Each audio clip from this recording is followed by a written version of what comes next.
Good morning, everyone. I'd like to call the Tautog Management Board to order, please. Our first order of business will be the approval of the agenda. Does anyone have any requests to modify the agenda? Seeing none, is there any objection to approving the agenda as provided? Seeing none, the agenda stands approved. Next order of business will be to approve the proceedings from the October 2016 board meeting. Is there any objection to approval of those proceedings? Seeing none, those stand approved. Next item on the agenda will be to take public comment on any item not on our agenda this morning, which would be the tagging trial report or discussion about the harvest reductions and regional working group work for Amendment 1. Is there any public comment on those issues? All right, seeing none, we'll move along. Next order of business, Ashton Harp will present the tagging trial report. Ashton. Okay, thank you, Mr. Chairman. So I'm going to present the Tautog tagging trial that was done earlier this fall. So the tank trial was led by the New York Division of Marine Resources and conducted at the Stony Brook University, the Flax Pond Marine Laboratory. It began in September and concluded 30 days later in October. And there were originally 3 tags that we were considering that the law enforcement subcommittee looked at. And when these tags were given to the research team, they determined that only 1 tag would actually be feasible for the research study. And I did kind of preview this with the board as well at the last meeting, but just wanted to give that as a reminder that only 1 tag, the strap tag, which is a mono tag, was used in this study. And actually the subcommittee feedback on the strap tag was that this was the best option as far as size and durability. So when law enforcement had tried to open the tag using pliers, they were not successful, and the tag was actually deformed in a manner that would be noticeable. So therefore the durability of the tag outweighed some of the lack of the color options, since it is kind of a metal tag. It doesn't have different colors by state. At the last meeting, there was also a comment made that, since this is a fish that's going to be consumed by humans, does the tag have to comply with some kind of FDA requirements? After the meeting, we reached out to the FDA. Oh, thank you. We reached out to the FDA, and the response from them was that the FDA does not provide approval or oversight on tags for wild-caught fish. So this tagging program is in the clear as far as FDA requirements. So this is the strap tag with the applicator. I had done some commercial harvester interviews last year, and one of the things that they had said was it would be really nice if we have to do this, that there is an applicator for the tag for the ease of applying the tag to the fish. So this tag does require an applicator to actually shut the tag on the fish. This next slide is the research team tagging the fish, and you'll see it's going through the operculum bone. So this is a tagged fish, so you can see the size of the tag relative to the size of the fish. It's rather small. And the last one is the tanks that were at the marine lab. So there was 3 tanks that were used to house the fish for 30 days. So now I'm going to just go through some of the tag trial highlights. So 21 fish were collected from the Long Island Sound and transferred to the marine laboratory using coolers. So each fish was randomly assigned to be either a tagged fish or a control fish. So the control fish did not receive a tag. The trial included 15 tagged fish and 6 control fish. The tag was placed on the operculum bone using an applicator, and the majority of the fish remained calm while being tagged. The exception was that if a tag was not applied properly, which resulted in the fish feeling pressure and thus thrashing and making it extremely hard to apply the tag, but this was not common, as reported in the report. So the tagged and control fish were assigned to one of 3 large open flow holding tanks, and the research team monitored water temperature, oxygen levels, respiration rates, and food consumption while in captivity for 30 days.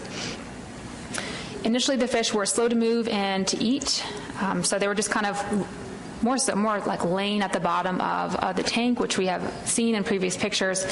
But after 2 weeks, all the fish were exhibiting normal behavior. There was no signs of disease. There was low respiration rates, and the fish were readily and eagerly accepting food when fed. After 1 week, the research team did find one of the tags at the bottom of the tank. So the tag had become loose from the fish, and that's because the locking mechanism was not properly engaged during the application. The fish was subsequently re-tagged. At the end of the trial, when the tags were taken off of the fish, there was some localized damage to the gill, but it was not life-threatening or inhibiting the fish's ability to survive. Therefore, this tagging trial, there was no mortality, and all the fish were returned to the Long Island Sound. So there's also some other tagging tips that are included in the final report from the research team. And it'll, just most notably, it'll take a few fish for a tagger to kind of properly understand how to practice on a fish. And so, practicing on a dead fish would be one of their main things to do before moving on to a live fish. So the commercial harvest tagging program, so the law enforcement subcommittee last year developed 4 goals for this program, and these are the goals are, they are paraphrased and italicized on this slide. So the first one is to implement a program that will reduce the illegal, unreported, and unregulated fishing that has been persistent in this fishery for quite some time. And so the PDT is, developing a program. So at the last meeting, the board said that they would like to move forward with developing a comprehensive commercial harvest tagging program and drafted NM1. So the PDT is working on the first objective.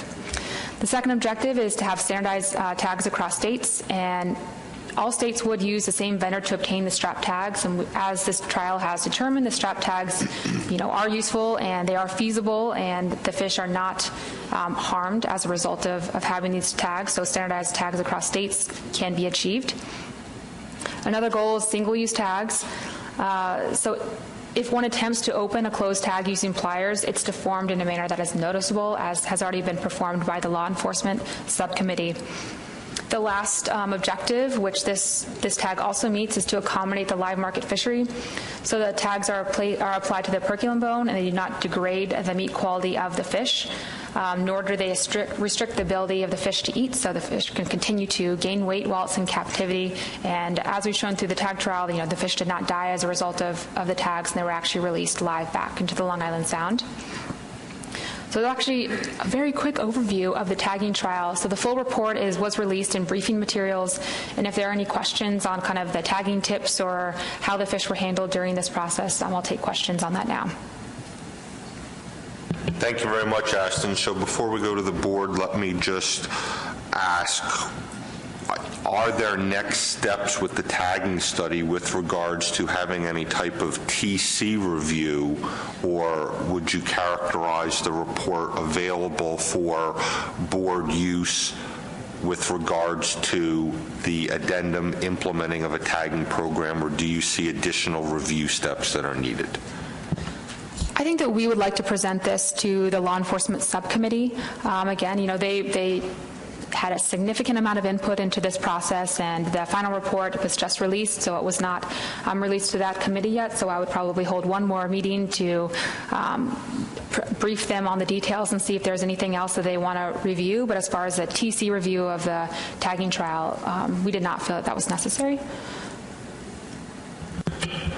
Okay. With that, we'll turn to the board. Are there any questions for Ashton on the program? Dan McKiernan. Thank you, Mr. Chairman. Ashton, do you think it would be appropriate to create a video, maybe like 2 or 3 minute video of the proper techniques and handling of fish, so that when you go to the law enforcement committee, you won't have to be carrying a bunch of fish, live fish, which could be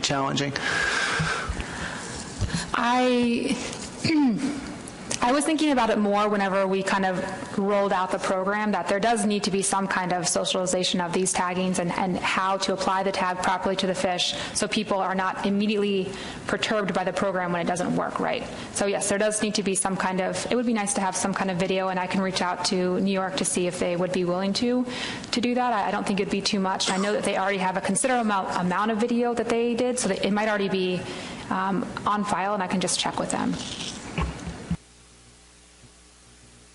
John Clark. Thank you, Mr. Chair. Thank you for the report, Ashton. That was really good news. If I recall from one of the previous meetings, sometimes these TOG are kept for up to 6 months. I was just curious at the end of the trial whether there were any signs that the tag were eroding the opercle there and could actually fall off if these fish were kept for much longer. So when I talked to the research team, they seemed to think that the fish were doing fine. They did say that there was some localized, gill depletion, just like a little bit around, and it's in the report.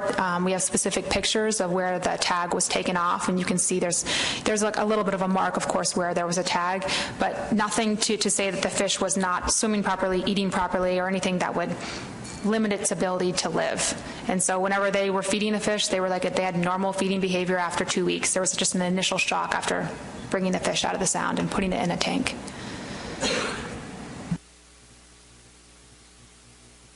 Okay, so would there be any objection from the board for next steps with this, taking this to the LEC subcommittee? Okay, seeing none, that's how we'll proceed. Is there anything else for the board on this agenda item, Ashton? No. All right. Thank you very much.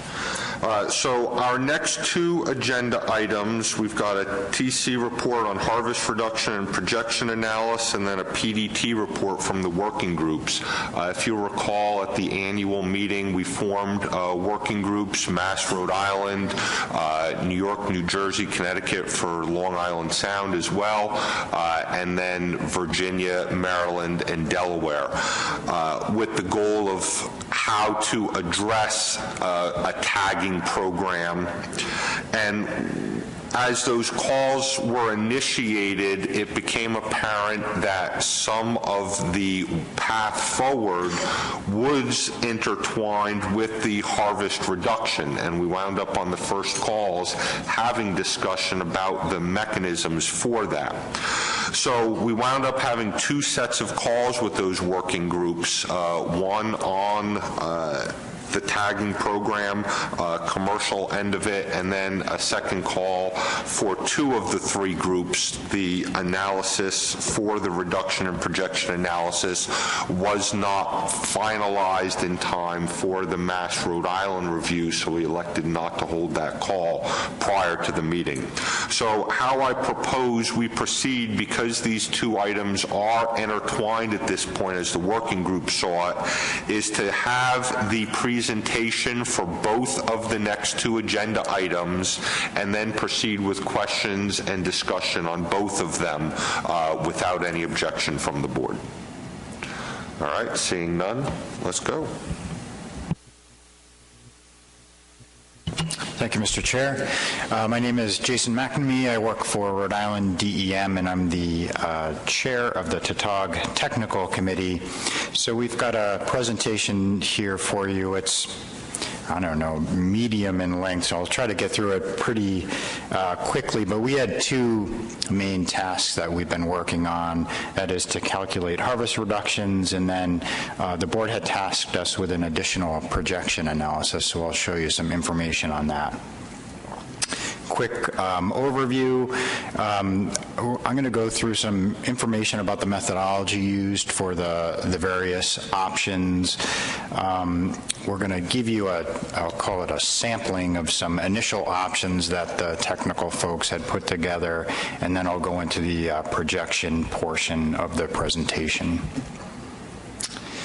So So for the analyses, the technical committee calculated harvest reductions to bring F to the target within 3 years. You had asked for 2 different probability scenarios, one with a 50% probability and one with a 70% probability of reaching the F target in 3 years. The reductions were calculated on a state-by-state basis at this point. Just as a note, new ways of managing the fishery, so what you're going to see is kind of your standard approach for calculating harvest reductions. For those out there enjoying the fluke situation, here's more of that. So this is standard stuff you've seen already, but there are some alternative ideas that have come up, and that'll come up in Ashton's report next. So as you know, the Tautog stock will now be assessed with a regional approach. The regions are up there in different colors. You have Delmarva, then what we're calling the New Jersey, New York Bight, so that's New Jersey and the outside of Long Island. Then the Long Island Sound, which is Connecticut, and the inside of Long Island, the New York portion of Long Island Sound, and then Rhode Island and Massachusetts up there in blue. So, getting into the methodology for Delmarva, they don't have to do anything. They're at the target, a little bit below the target when you add in the uncertainty, so there was no need for them to calculate any reductions for that region.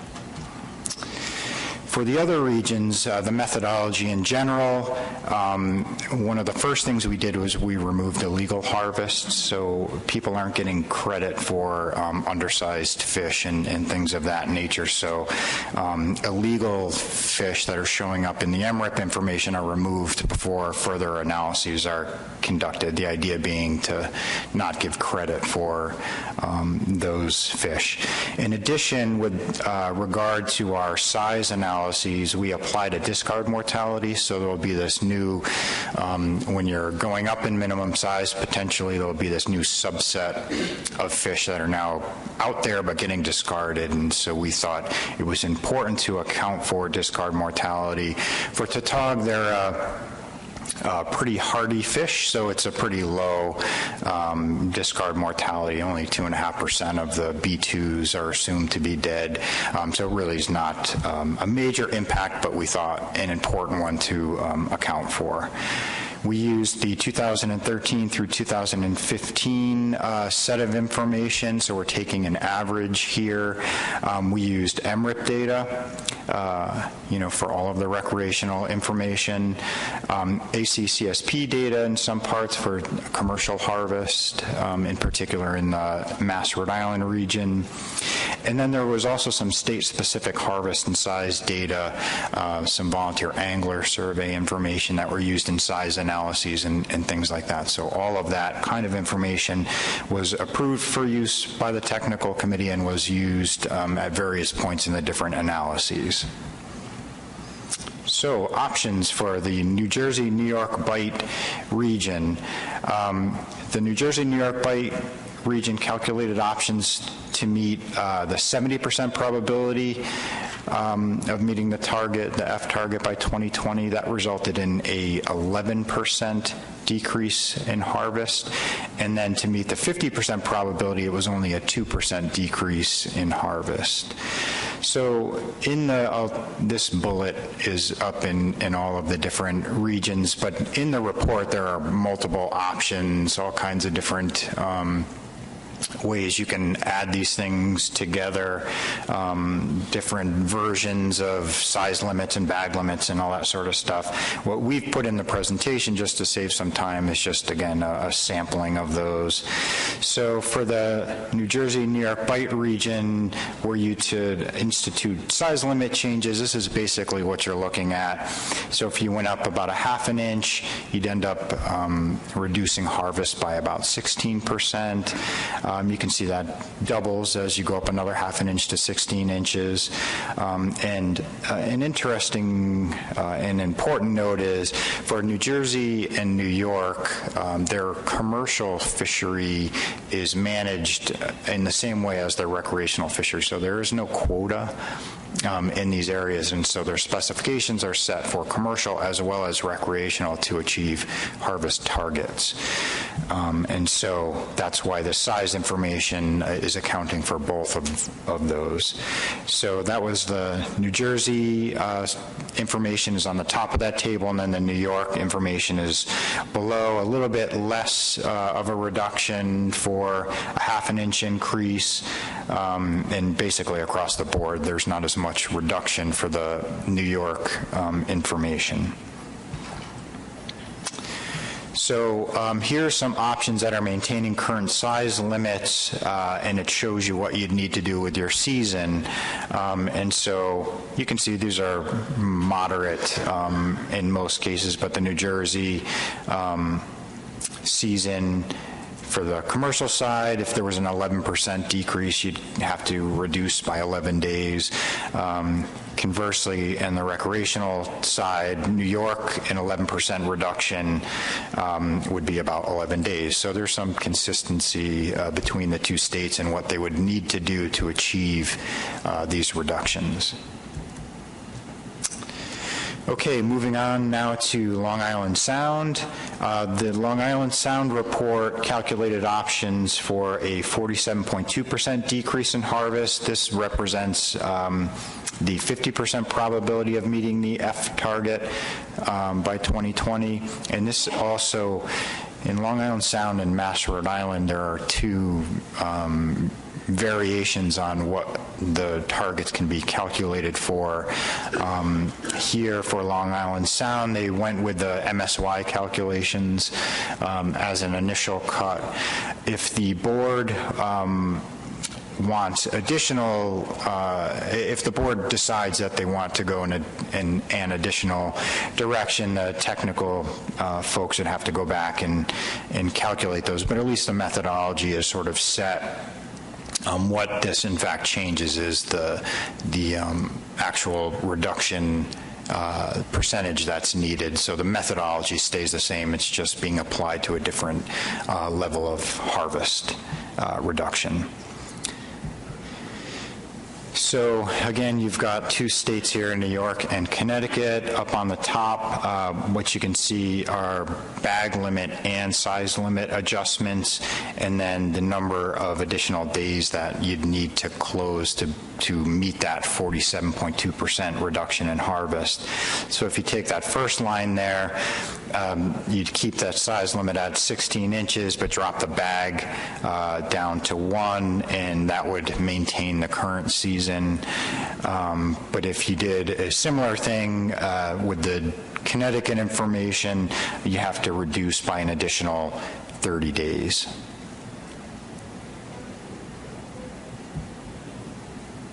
Okay, the last region we'll talk about is Mass, Rhode Island. So this region calculated reductions on a state-specific and a combined basis. So the previous two regions, they were state-specific and didn't do any analysis as far as what it would look like if you aggregated all of the state information and set one set of specifications. In the case of Mass, Rhode Island, we did take a crack at that combination. Again, for these analyses, illegal harvest was removed, so there's no credit. But once the proportion calculations were made, they were added back in. This is a nuanced difference, but it ends up validating the assumption that illegal harvest is not going to stop in total in the following year, but will probably continue forward, the assumption being that it continues forward in some semblance to what it has been in the past. So that's something that we'll have to just finalize as a technical committee, which version we think is most appropriate as far as dealing with the illegal harvest that shows up in the data. One other comment, just to jump back a little bit.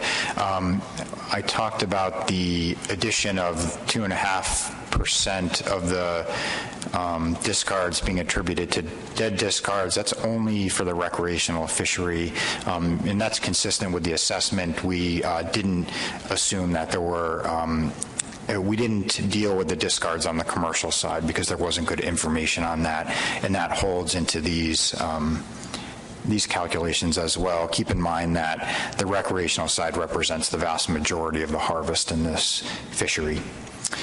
So again, as was done for Long Island Sound, there was only one set of options created here, just for brevity's sake. So for the Mass Rhode Island region, we calculated options for a 60% decrease in harvest. This set the goal at the more extreme, so this kind of sets the upper bound on these options, and so these are calculated to meet that 70% probability of meeting the F target by 2020, again using the MSY calculations and not the SPR calculations. So here's a quick slide on the size limit changes. So for Rhode Island, going up a half an inch, there's about a 13.6% reduction. If you go up a full inch, you end up with about just over double that. Massachusetts, it's a little bit more in each case. And then when you combine the two states together, you can see it's very similar, going up half an inch to what Rhode Island calculated, but the 17-inch to 1-inch increase, you can see kind of shoots the middle between the two states, which makes sense. Here's a table with some options in them. So the first two rows are the Rhode Island specific options. The next two rows down are the Massachusetts options. And then the final two rows at the bottom of this table are the combined states. And again, I won't step through this table in its entirety, but a couple of different options were selected here. One that keeps the bag limit at 3 fish, jumps the size limit up an inch, and then this is what the season needs to be to meet the target. The second option there keeps two-season approach. Massachusetts only has a single season. Rhode Island has 2 seasons. The thing that changes in that second season is the bag limit goes up a little bit. And so you can see the effects of these various dials that we have to work with regard to the season that you get. Okay, so that was it for the options. Again, there's a lot more information in the reports, but that is just sort of to give you a sense of where your region is at with regard to these options and the harvest reductions that you might need to take. So, spawning stock biomass projections. At our last meeting, the board asked the question, thanks for the 3-year projections. What we'd be curious to know now is, when does the SSB rebuild? When do you meet your threshold? And so that's what we went back and recalculated. So we just extended those projections out to see when that SSB would rebuild to our threshold. Again, we ran 3 scenarios: status quo, a 50% probability, and a 70% probability, keeping in line with the short-term projections we had already done. And just, a couple of notes about projections, nothing you haven't heard before, but the biological parameters such as maturity, natural mortality, weights at age, they were all the same used in the model in the previous projections, so no changes there. And the only change from the assessment was the catch weights at age were set equal to the average of the latest selectivity block. That was seen as a best practice, and so we carried that forward in the long-term projections as well. So these tables represent the results. Again, I won't step through. I'll kind of get into the gory details on this first table and then jump through a little bit quicker. So on this table, the left-hand column, that is what your scenarios are. So in each case, status quo, which is the average 3-year harvest, that's what we're calling status quo. That's the very first row. And then the 2 harvest amounts that would reach your specified targets. So in this case, status quo for the Delmarva region is about 77 metric tons. To meet the 50% probability, it actually goes up to 139 metric tons. And then for 70%, it's 125 metric tons. So the second column in there is your probability of being at or below the F target. One note, again, just to reiterate, status quo is an average, so it could be, and that's what you're seeing here, that average is either a little bit above or a little bit below what that terminal year estimate is, and so that's why, you'll see in the coming tables that number in the status quo row will change depending on the region that you're in. We already noted that Delmarva was right around the F target already, and so that's why they're almost 100% in that status quo category. The middle column there is the probability of being at or above the SSB threshold in the short-term projections, and then the final column gives you the year when the SSB would cross the threshold at these various harvest levels. And so you can see in the case of Delmarva, the probability of the SSB being at or above the threshold, not quite as rosy as being at the F target, but they rebuild in relatively short, relative to some of the other regions, short time frames, so 2020 or 2022, depending on the scenario you're looking at. So one final note on this one, Delmarva, it was decided already that they would be using SPR calculations in their analyses. New Jersey, New York Bight also decided that they would be using SPR calculations. The MSY calculations from the assessment were deemed not appropriate for management use. So again, you can see the short-term information there, but then pretty far out before that SSB reaches the SSB threshold, in this case 2046 under status quo. It does rebuild under status quo, which is good news, but it takes a long time to get there, and even under the other scenarios, it's a slow-growing, long-lived fish. These things shouldn't be too surprising. Long Island Sound. In the case of Long Island Sound, we're still undecided as to which reference points we're going to be using, SPR or MSY. And so there's two tables for Long Island Sound. The first are the SPR calculations, and you can see a really low probability of being at or below the F target.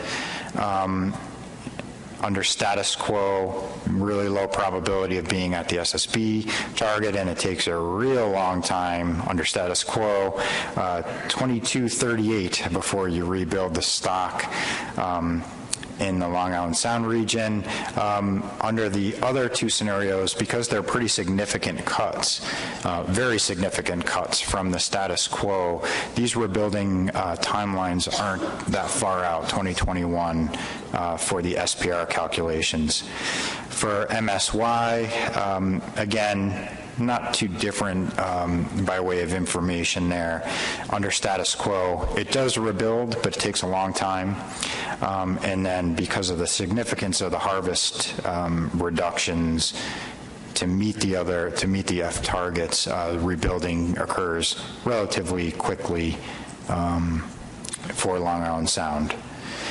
Mass Rhode Island, a quick note, in the original short-term projections, when we met as a technical committee, someone noted the really tight confidence bounds on the information, and I went back and checked and found an error. I was pointing to the wrong file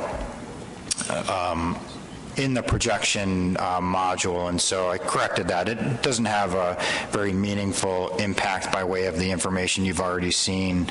It just adjusts the harvest levels a little bit more, and actually puts a little more spread between the 50 and 70% probability targets, which makes a little more sense.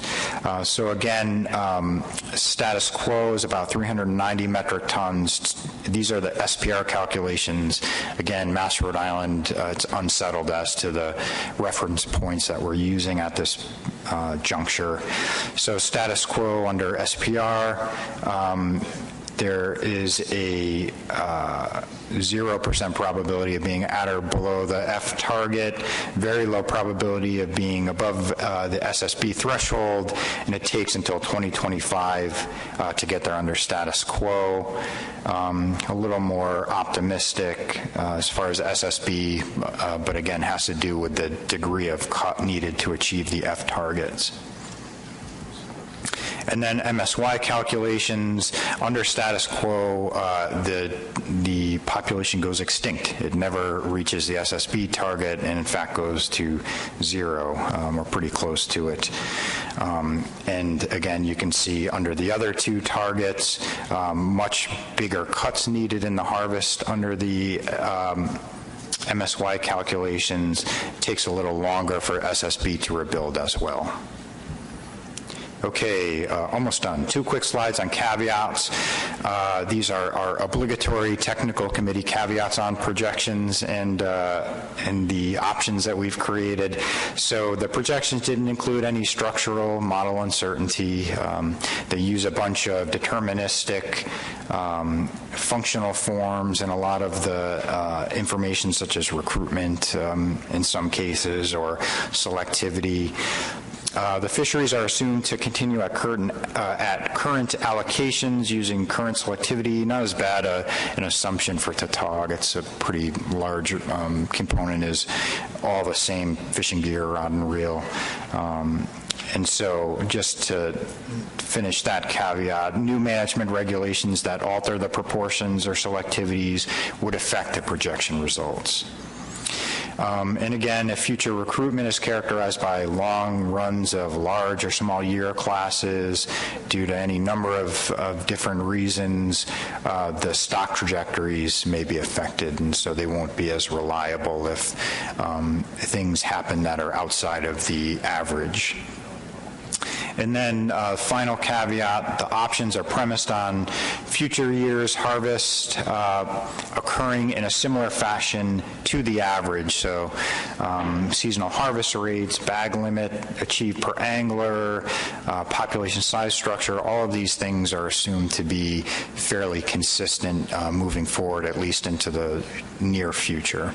That's what the options are premised on.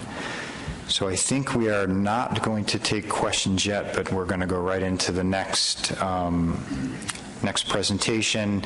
And there's just a final slide that we can come back to, I think, maybe at the end, that summarizes the options and how they kind of differ from each other.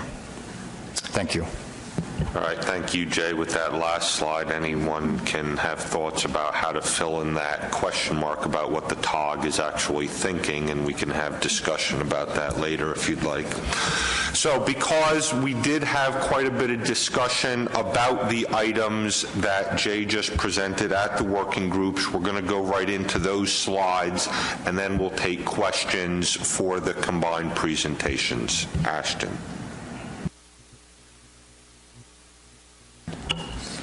Thank you, Mr. Chair. All right, I'm going to go through the regional working group feedback.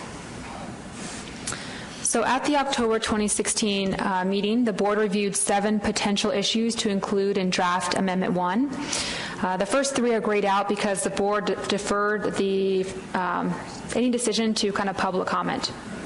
So the public will review the MSY and SPR reference points, as noted by Jay, for the Massachusetts-Rhode Island and Long Island Sound regions, as well as metrics respective to a 50% and a 70% probability of achieving F target. The amendment will not include options for a rebuilding plan. Instead, a rebuilding plan will be included under adaptive management as something that could be considered into the future. Issues 4 through 7 were deferred to further discussion by regional working groups. So 3 working groups were created, and most working groups, as Adam mentioned, met via conference call twice to discuss these issues. On the first call, the working groups discussed potential commercial management measures to implement the commercial harvest tagging program. We received quite a lot of feedback on how to potentially manage the commercial fisheries to kind of account for how many tags need to be distributed per region. The group also discussed differential sector reductions, so should the commercial or recreational sector take a larger cut than the other, and all regions decided that a 50% cut for each is preferred. So on the second call, the working group reviewed the TC harvest reduction analysis that Jay just presented for these regions, and based on those inputs and based on the options provided, based on some of the severe cuts that some regions need to take, these regions provided input on how to manage the fishery within each region, or potential ways to manage the fishery, and options that should be included in Draft Amendment 1 for the public to consider.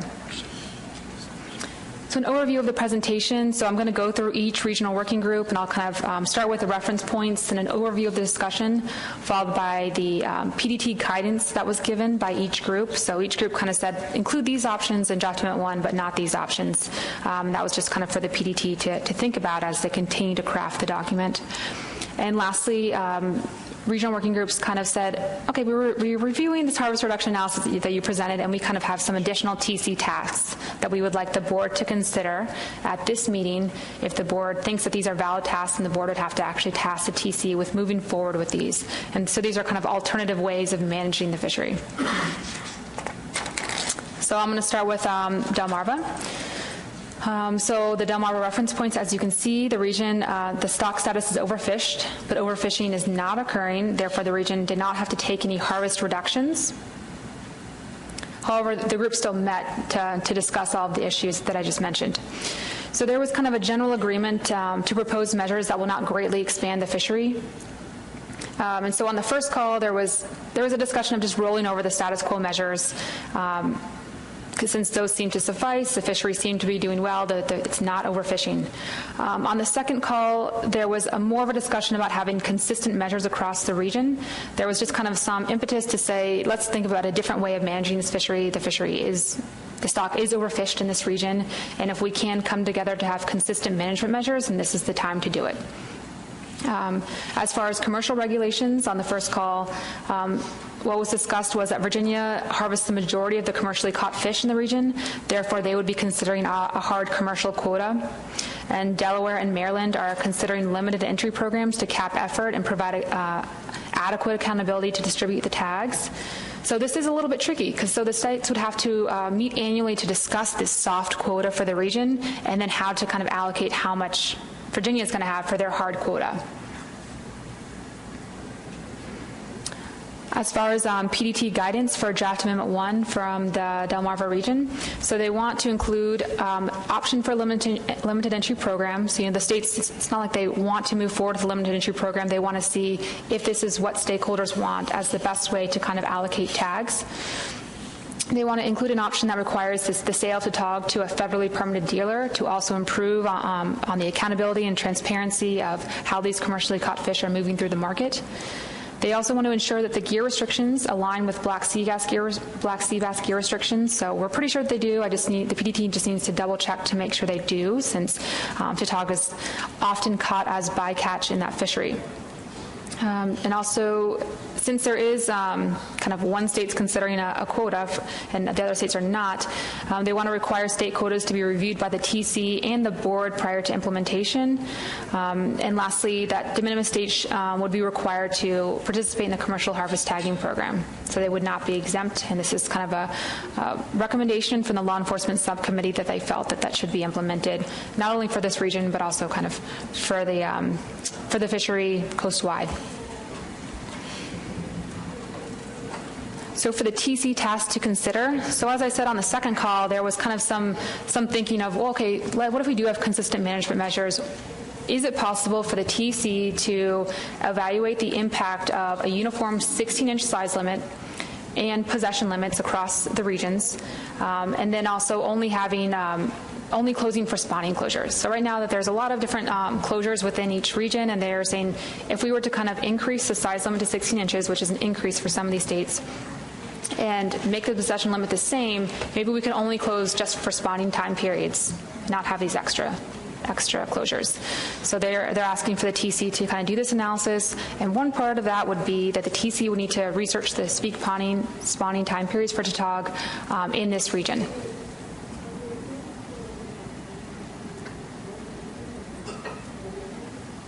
So moving on to the next working group. So this second working group consisted of Long Island Sound, a region that is overfished, and overfishing is occurring when you look at either the MSY or the SPR reference points that are both presented on this slide. This working group also included the region of New Jersey and New York Bight, and this region is only considering SPR reference points. The status of the stock is overfished, and overfishing is occurring. So on the first call, the group met, and as I said, it was pretty much geared around the kind of commercial regulations to implement this tagging program. And so Connecticut is considering a lottery or a lease scenario. They were pretty adamant on the call, at least at that time, not to allocate based on history. They didn't want to kind of exclude people from joining the fishery, so they thought this was a more fair way of kind of issuing tags, but also capping effort.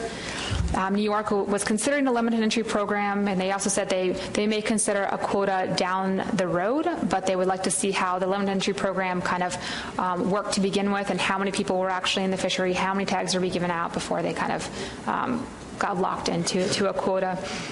New Jersey has already implemented a limited entry tagging program, or limited entry program, and already has a commercial quota. So after seeing the harvest reductions for the Long Island Sound, they're facing some pretty steep reductions, and so they wanted to explore new ways of managing the fishery in Draft Amendment 1, and so I'll explain that more in the TC tasks. There was also quite a bit of discussion about the complicated spawning pattern for tautog, and that some of the states don't have closures during what would we consider, without even doing more research, as a spawning time period for tautog. So they were thinking that maybe all regions should kind of be, as Delmarva said, on the same page as far as spawning closures, and institute those at the same time period to protect these spawning fish, because in most cases the stock status for spawning stock biomass is overfished. For PDT guidance that they gave for Draft Amendment 1, so there was a general agreement to explore a consistent minimum size and seasonal spawning closures across the two regions. So just kind of wanted to give options to illustrate that. They wanted to also include in the document that the spawning closures should be included in recreational and commercial measures to protect brooding females and large males. And there was quite a bit of discussion over that. Are we just protecting brooding females, or do we need to, and should we just do it in one part of the sector of the fishery and not the other? And after the discussion, it came out that no, it should be in the recreational sector as well as commercial sector. It should be protecting females and males. They're both necessary to kind of protect this, to protect and kind of expand the biomass of the fishery. So there was some options included that Jay noted that did bring up the minimum size limit to 16.5, 17, 18 inches. The states did not prefer anything more than 16 inches. And so it did come out on the call that, there was a biological justification for this. As you increase the minimum size, then you are, having more fishing effort on larger females, which produce more eggs, which could also have an unintended negative impact on the fishery if people just start targeting these large brooding females, or just large females in general. There's also a concern about compliance. If we were to continue to increase the size limit, there's, high level of noncompliance in this fishery. There's a black market in this fishery, and so this could just further exacerbate that noncompliance if we could just continue to raise the minimum size limit. There was discussion about the implementation of harvest reductions should happen concurrently with the commercial harvest tagging program. This is a really interesting point to bring up, because in other meetings we had kind of discussed of the commercial harvest tagging program might take a little bit of thought, and it could be an addendum to the Draft Amendment 1 if it's not ready. And how this came about was that it probably shouldn't happen that way. They should probably be implemented together because legal fishermen are looking at some pretty steep harvest reductions in their regions, and it would be seen as vastly unfair for those fishermen to have to take the first cuts while the black market fishermen, which is really what the commercial harvest tagging program is targeting, would not have to take cuts until later or whenever that would happen. So they want these cuts to happen or these limitations to happen at the same time for illegal fishermen and seemingly illegal fishermen. So the PDT noted that and will, of course, make every effort to include the commercial harvest tagging program in the draft amendment, and it won't be considered as an addendum. There's also comments to consider a date for the commercial harvest tags, when they should be returned by. It's just like a detailed question, but just to say the tags need to be returned. And you can't continue to get tags year after year if you haven't returned them, so possibly February 15th is when people should return the tags or they wouldn't get tags for the following year. And then, as we saw, this region is unique in that New York is split between two regions, and so the tags, and this is something the PDT will have to think about as kind of a unique tag code for New York's Long Island Sound fishery and versus New York's South Shore fishery. So for the TC tasks for the board to consider, so as I mentioned, this region was also interested in making sure we have spawning closures at the right time. So the TC would need to research spawning time periods for Tautog. And also 2 ways of evaluating the impact on potential harvest. One is implementing a slot limit. So the slot limit would be implemented, and then there would be similar seasonal closures, including spawning closures across the region. So that's a completely new thing that had, and this was not discussed in any other region, but, when they were facing those increasing minimum size limits, there was a thought that maybe a slot limit would be a way to kind of avoid that. Another way of looking at how to implement the harvest reductions would be to have consistent minimum size limit, either 15 or 16 inches, so both would be shown, as well as seasonal closures, including spawning closures, and similar bag limits across the region. So once again, kind of a way to look to kind of have consistent measures across the region, knowing that people, if one area closes in one state, especially in these 2 regions, if you're in New York, you'll just go to the other state, and how to kind of squash that kind of behavior from happening or limit that behavior, and trying to really think about how do we reduce harvest for this fishery, not just have regulations where people just go across state lines to where it benefits them. So lastly, we have the Massachusetts-Rhode Island region. So this region is also, these will be taken out for public comment as MSY and SPR reference points. And so the SPR reference points indicate the region is not overfished, and overfishing is not occurring. The MSY reference points indicate the region is overfished, but overfishing is not occurring. So this region only had 1 call due to some scheduling conflicts, so this region did not see or preview the harvest reduction analysis that was just presented. But on the first call, the region actually kind of jumped into discussing regional management, so a little bit more than the others did, so there was some progress made on that. So 2 ways of regional management that this group was considering was that they could allocate the regional maximum harvest by state. So not just a commercial harvest, the overall maximum harvest for this region.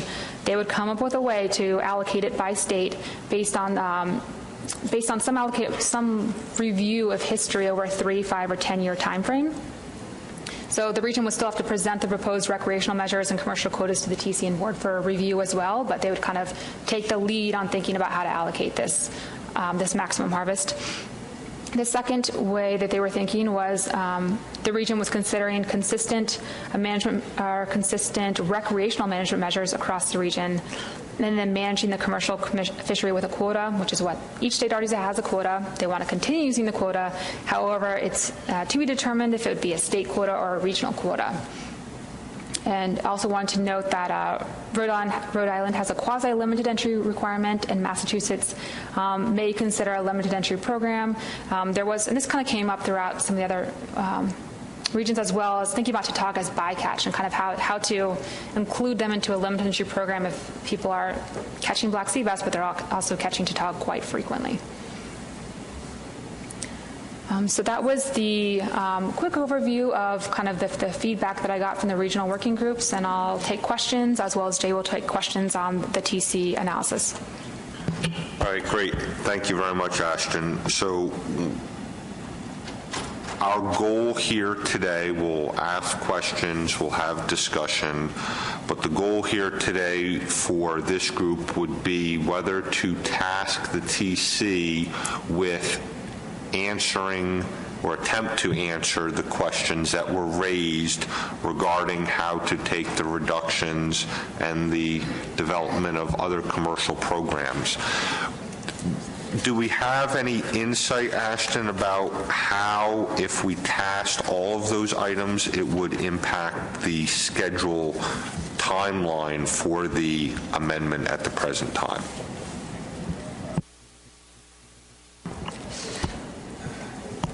It would impact it.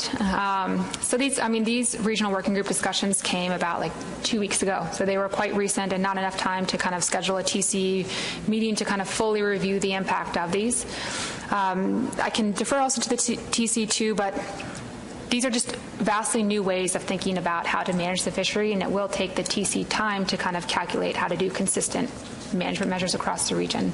So it will delay it. How much, I'm not sure.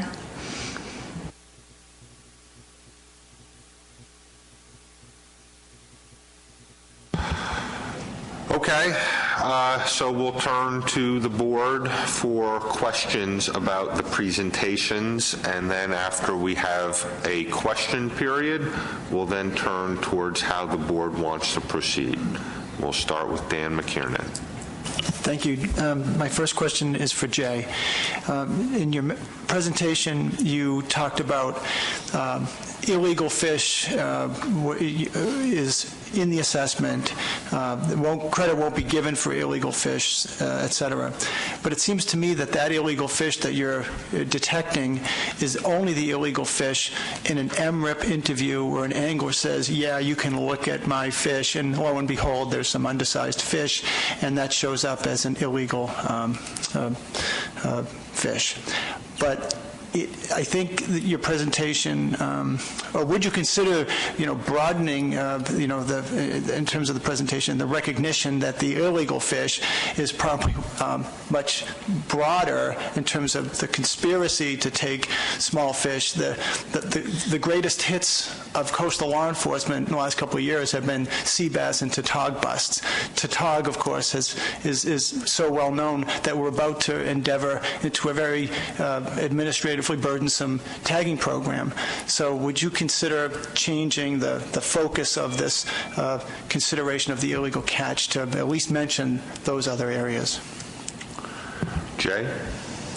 Yeah, really good point. Thank you for that. And so just to restate what we did, it was exactly as you said, just the illegal harvest that shows up in the MRIP data, presumably by folks that don't know that they're doing something wrong. And so I imagine the illegal harvest is not well represented by that information. It is probably larger.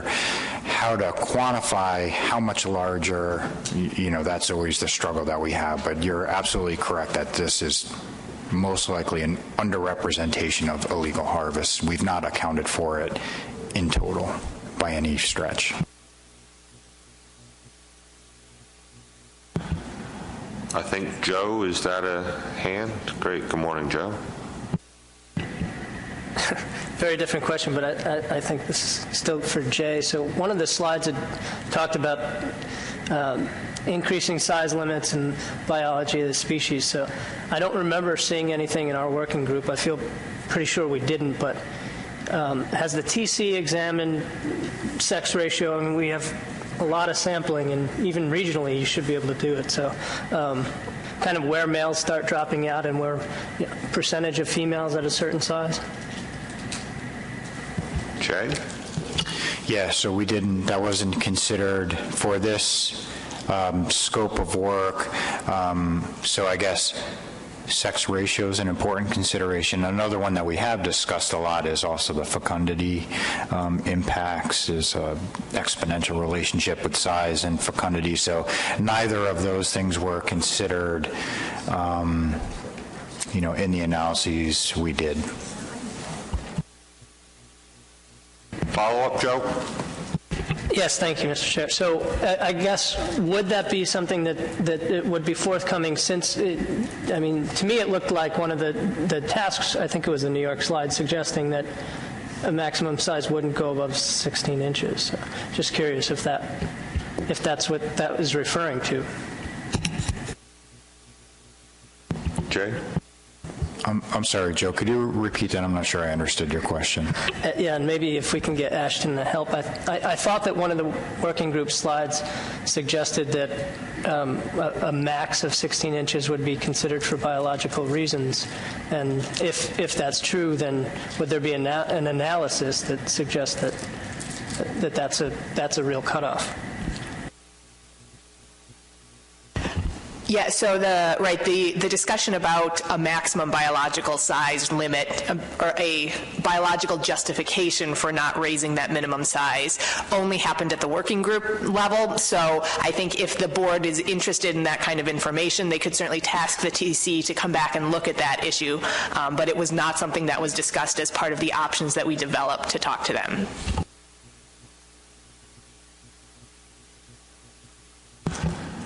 Additional questions on the presentations? Dan's going to take another bite at the apple. In the talk about slot limits, was there any consideration given to slot limits on the commercial sector? And I ask that because if you're trying to hand out the appropriate number of tags, you probably, if you knew the size range and the weight range, you could probably narrow that number more effectively. Plus, I think typically in the market, smaller fish are being preferred anyway. So did that come up at all? So we did discuss that the smaller sized, like a plate-sized 12-inch fish is like the preferred size for the illegal market. But as far as whether it would cross over between commercial and recreational, I don't remember that specific discussion.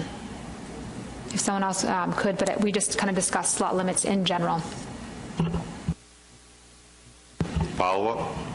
It's unrelated. In this, and I know we didn't get to talk about this as a group, Mass Rhode Island, but in your slide you mentioned one of the bullet points was a state allocation within the regional management approach. Is that even necessary if we have quotas and we let the recreational fishery proceed with common limits? Is it, do you think, or does the board think that it's necessary for states to continue to have this rigid pie sharing? And I think that, we all believe the striped bass model is one of the most successful ASMFC models, and in that fishery we do not have recreational shares of the total take. And that's my vision, is to create within Mass Rhode Island a striped bass-like model where if MRIP comes back and shows the recreational fishery larger in one side or the other, or if for some reason one state's fishery was more active, I don't know if we want to constrain that. So did you consider that? And how did you get to that? How do we get to a conclusion that there would need to be sharing or specific shares? Are you talking about the first pathway for the Massachusetts-Rhode Island? Okay. So that was, there was only two people on the call, so it was the other state kind of thought that might be a better way forward. I'd have to look at my notes as to how we got to that, but it was just kind of a way to provide more flexibility for the region. Just kind of saying, this is the maximum harvest, and these states can kind of allocate how they want to have the states manage their fisheries. So that wasn't really saying that there's going to be consistent management measures. It was just kind of saying that this is the way we think might be a more flexible way of doing it. Okay, so I'm not seeing any additional hands for questions, so I think our next area to cover is discussion about how to proceed with this amendment. Specifically, what we would need, we have a couple of known items that will be part of a draft amendment that will come back to this board for review before going out to public comment with regards to the discussion about which reference points to use, Long Island Sound and Mass Rhode Island, SPR, MSY, as well as allowing the public the opportunity to comment on which probabilities of achieving the F target we're going to manage with. Where that leaves us, though, is still further developing the tagging program. We got the report about the trials, and now, as a result of the working group calls from since the last board meeting, we have a number of tasks that I had asked Ashton to frantically try to quantify for us and put up in front of us so we can all look at what those are, which would likely delay.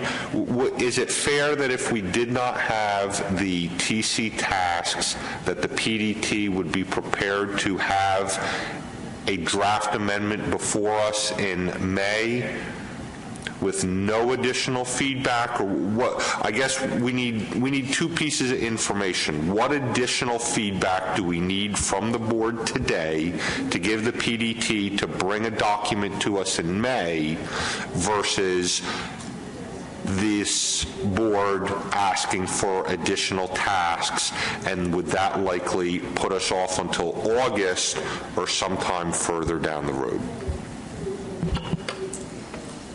Okay, so what I gather is we don't really want to continue to delay this draft amendment 1, right? So we want to, the PDT needs to kind of continue moving forward on the tasks that it can or the issues that it can.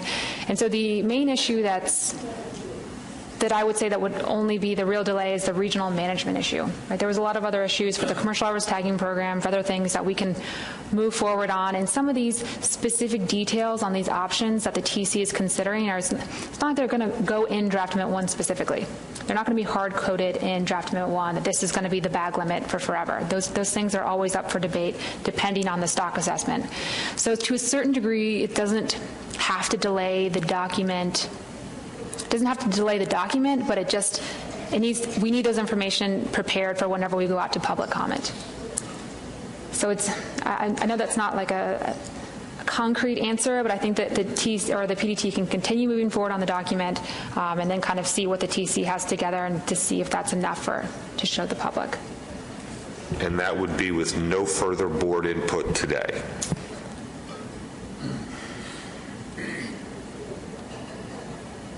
Think about this. All right, we'll give Ashton a moment to. Does anyone have additional discussion, thoughts? Dan. Question for you, Adam. Given that the document's going to go out, and I'm fairly confident how the public in Mass and Rhode Island might respond to the MSY versus SPR reference points, can this board vote today to choose one to make the document a little cleaner? So the board has taken that action in other regions. We've taken the action on whether to include a rebuilding plan. So I would say it's within the scope of this board to do that. I would just have to turn to Tony to see if there's any element of reconsideration here. I don't recall if we had specifically taken a vote to include MSY and SPR reference points in the document that we're effectively reconsidering, or whether this would just be a new decision point that we're having here today. And I'd have to turn to Tony for clarification on that. Thank you, Mr. Chairman.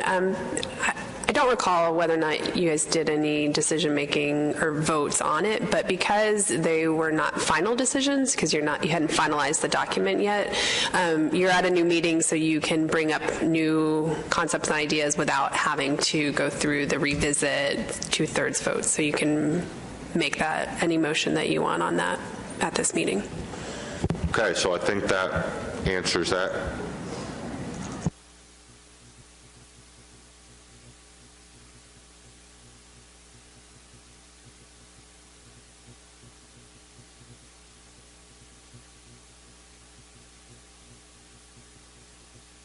Okay, we'll have those lists of tasks up here in just a moment. Was there anything you wanted to proceed with, Dan, after those last Can I make a comments? motion that the Mass Rhode Island region adopt for the public hearing document only the SPR reference points?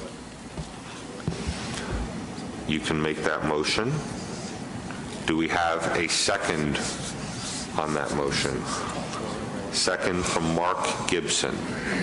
Let's take a moment to get that up on the board.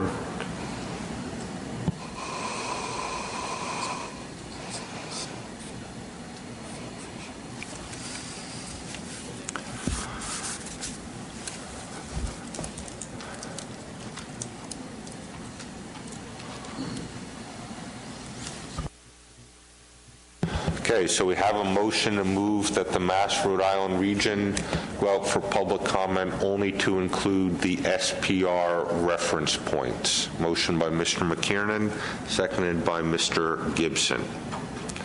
Discussion on the motion. Mark, go ahead. Thank you. Could we just get a quick refresher, on, particularly from Mass and Rhode Island? Could you show us that table again, the difference in the stock status relative to the two different reference points first, and then I'd like to hear from Jason and the technical people about why they feel they had some confidence in the MSY calculations based on estimation of the stock recruit slope. So I'd just like to hear a summary of that again. Great, Jay, if you could go ahead and comment while they're bringing up that slide. Got three things going on at once: the motion, the list of TC tasks, and now going back to another slide. So thanks for your patience, Jay. Yep, very good question. I will do the best I can to search the memory banks here. And so I think the easy one is in looking at the output from the stock assessment for the Mass Rhode Island region, the relationship looked reasonable. The model was able to estimate steepness, the steepness parameter, and so I guess that was the first order kind of decision we made. Was in the Delmarva and the New Jersey, New York Bight, it was not able to estimate any sort of relationship. However, in Long Island Sound and Mass Rhode Island, it was. And so I think at that point, we started to think a little bit about the biology and what the relationship parameter estimates were saying. I think we felt comfortable with that information as well, that it seemed reasonable for an animal that we knew to be slow-growing, long-lived. And, you know, so I'll kind of yammer for another minute here while I'm trying to think if there was anything else, but those are the two big ones from what I can recall, and I don't know that there was any other.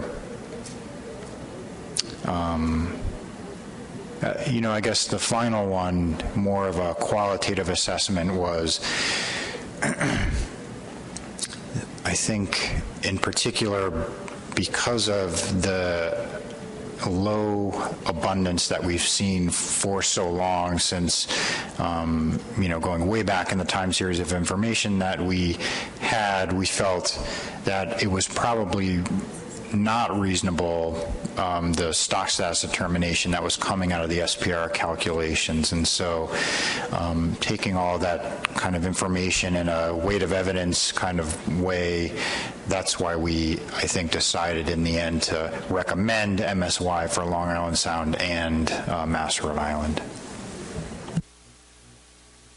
Okay, so we're also going to have staff, they had prepared in anticipation of a question that we haven't seen it yet, but what would those impacts of the reduction between the two reference points be? So we're going to have that slide pulled up in just a moment.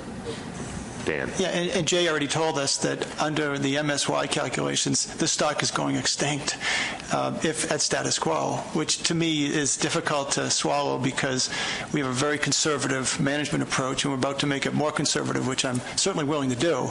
But I just think it's a difficult sell to the public to suggest that the level of conservation that we have at this currently is going to create a trajectory that will lead to extinction.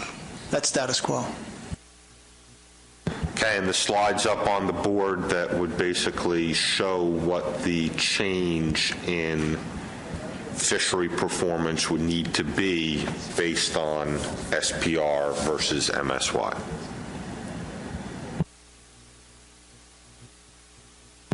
Yeah, Jay, did you have another comment for us? Yeah, just a quick comment to what Dan just said, and I appreciate his comment because I was being a little glib. I mean, that is what the projection showed. I think the important consideration is in the Mass-Rhode Island region in particular, the annual estimate of recreational harvest can jump quite a bit and has in the past 3 years. And I think that's more what it was indicating is that average, of 390 metric tons. That was what the projection showed, that if you maintain that moving forward, it declines. But I don't think that is indicative of our current management necessarily, because the year prior to that it may have dropped by, 50% or something like that, and those may have been sort of babbling.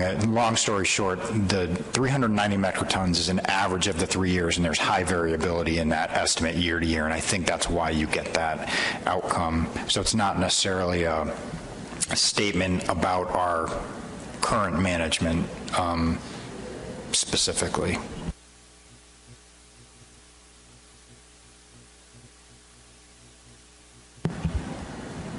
Further comments, or is the board ready for a caucus followed by a vote? Okay, seeing no other hands up, I'll give the board a moment to caucus.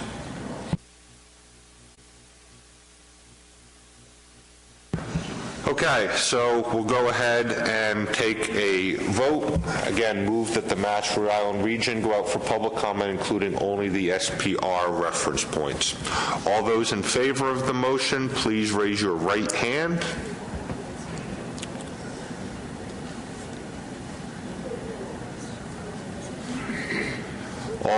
Please put your hands down.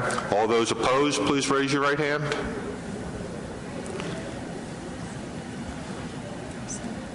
Abstentions? 2 abstentions, no votes. Motion carries by a vote of 7 in favor, 0 opposed, 2 abstentions.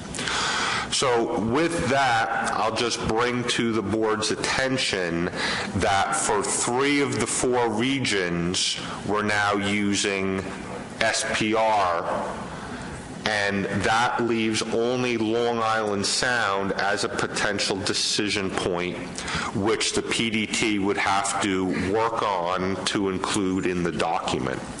So I'll put out there, does the board want to have discussion? Maybe staff could just bring up those Long Island Sound reference points and have discussion about, do we want to continue to have this question in the document? Long Island Sound would now be the only region for an MSY versus SPR decision. Having it in the document provides opportunity for public comment. It also provides opportunity for the public to discuss why wasn't included for the other options. So I thought I'd put it out there, given that action for consideration. Mark Alexander. Thank you, Mr. Chairman. Jason, I think I heard you say that the PDT favored MSY for the Long Island Sound region. Jay? Is that true? And could you elaborate on that, please? Yeah, so it was the technical committee, and that was the discussion It was very similar to that had for the Mass Rhode Island region. Again, the model was able to estimate steepness. The steepness parameter that it was estimating seemed reasonable for Tautog. So it was the same exact discussion for Long Island Sound that we had for Mass Rhode Island. But yes, I'm sorry, to answer your question, the recommendation from the technical committee was to use the MSY calculations. Mark Gibson. Thank you, Mr. Chairman. I appreciate you bringing that up because I was expecting that there would be a motion to amend the Long Island Sound region to add them to the past motion. That didn't happen. I would just point out a couple of things that just does, I think, leave a complication in the addendum and the action that the public is going to struggle with, albeit at a reduced geographic scale. But also, it's so inconsequential at this point. The SSB thresholds and the F thresholds are well within the statistical uncertainty of their estimations. There's really no difference between those numbers. So I'm not going to make the motion on behalf of my Long Island Sound colleagues, but it seems to me it's unnecessary to have this choice in the addendum at this point. So again, it's entirely up to the will of the board. I'm going to have staff just put up a similar slide that we looked at for Mass Rhode Island that would show a comparison of the reductions.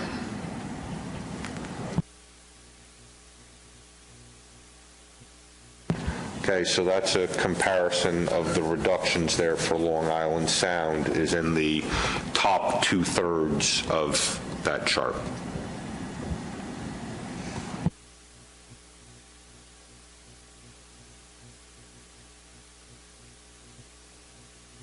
All right, I'm not seeing any. Oh, there we go. Okay, Mark?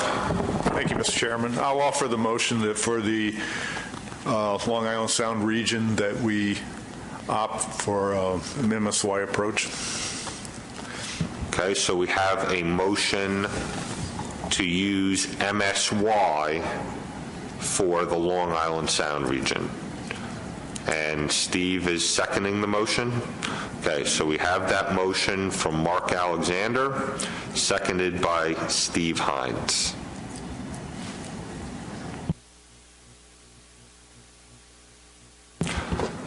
Discussion on the motion. Mark? Well, I'd just like to offer that the technical committee does support this approach for Long Island Sound. I think just because it differs from the approaches preferred by the other regions, that's not really a valid reason to reject going with this approach here. Okay, let me see a show of hands of people that want to comment on this. No? All right, so seeing none, we have a motion to use the MSY reference points for the Long Island Sound region. I'll give the board a moment to caucus.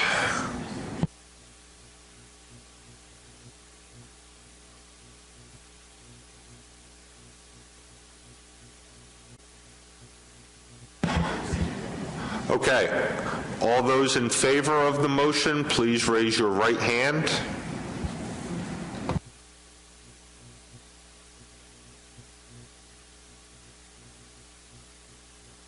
Please put your hands down. All those opposed to the motion, raise your right hand. Abstentions? You can put your hands down. Thank you. No votes.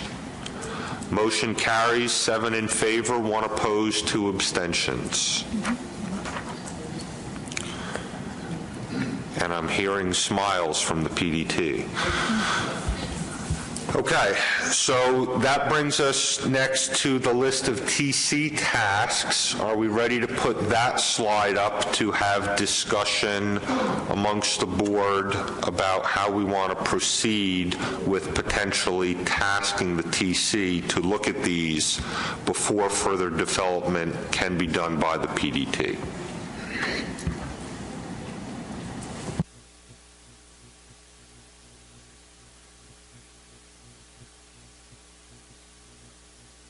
Okay, and Ashton, if I heard you correctly, it was really the regional component of this, which is the last bullet point of what's up, that would potentially have the greatest impact on a timeline for continued development of the document? Yes, so it is just a different way of looking at the harvest reductions with a regional approach with consistent management measures across the region. And I was wondering if I could ask the TC, like, how hard, what is involved with doing that, considering this is time periods when other states are not fishing, but now that they would be fishing, and how do you kind of analyze that, and what are the complexities involved? Jay, not to put you on the spot or anything. No, it's okay. I can answer, because that was what delayed the Mass Rhode Island calculations, because I thought we were doing that originally. And so it makes it difficult, not impossible. However, what happens is you increase the amount of uncertainty that you are putting into the management decision, because of the assumptions that need to be made. For instance, if there's a closed season in one state and an open season, you need to make, and now you open, during that period of time, you need to make some assumptions about that, the state that was closed and their harvest rates during that period of time. And I won't itemize all of the millions of different ways that the uncertainty increases, but it makes it difficult. It's not impossible, but it is a significant amount of work, and in particular for the regions that haven't already done it. I see it being about equal to the amount of time they've probably already spent on crafting their options. So I guess that brings us back to the question of, would it likely delay a draft amendment from coming before this board in May? I think that the PDT can continue working on the document and all of the issues that we already have made decisions on. And then just kind of be ready to have some options that are kind of prepared for consistent regional management within regions. I mean, we could do that to see if I could go back to the PDT and say, kind of, we can have for the regional management, we can have kind of some different ways of looking at regions. Would it be consistent management measures, or would it be state by state specific? It would just be a little bit more work, but I don't think it has to delay it, because a lot of the options that are going to come out of this are just, they're not going to be hardwired in the amendment. Okay. So I don't think we would necessarily need a specific motion from the board for these tasks, but I would just ask if there's any objection to moving forward with tasking the TC to look at these issues. If there's any clarifications on them.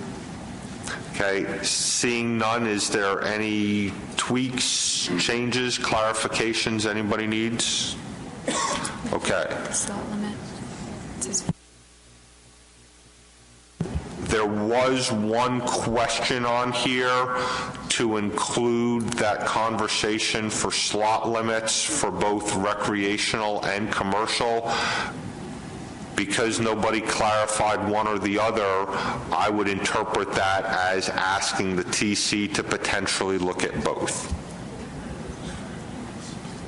Okay. All right, so where that leaves us is the TC will look at these issues. Would you propose having them brought back to the working groups prior to May? I see no reason. I mean, I think it might still be under a tight time frame as it was this time, so I wouldn't expect them, months in advance. I want to have the TC, an adequate amount of time to prepare these, given the amount of work needed. But we can do, 2 weeks before, or maybe a little bit more time before the meeting to kind of preview the results, to have that initial discussion. I thought that it was really helpful to have those kind of initial discussions and very kind of candid regional working group discussions prior to this meeting. Okay, so what I'm hearing is that, assuming the schedule allows, we'd reconvene the working groups another time to have discussion about that. And the expectation would be the PDT would bring a draft document before the board in May. Okay. Further discussion. Mark Alexander. I just wanted to add one thing to the slot limit. Because tautog is a popular fish for spear fishermen, managing under a slot limit may be a little difficult unless the measures that are developed relative to a slot limit includes, say, one fish in the slot and one fish just bigger than some minimum length. And I think that may make compliance, by the public a little easier when it comes to spearfishing. Any other comments? Anything else from staff regarding needs on this topic? Okay. Is there any other business to come before the board? Okay, with no other business and having completed the items on the agenda, we stand adjourned. Thank you very much. We're going to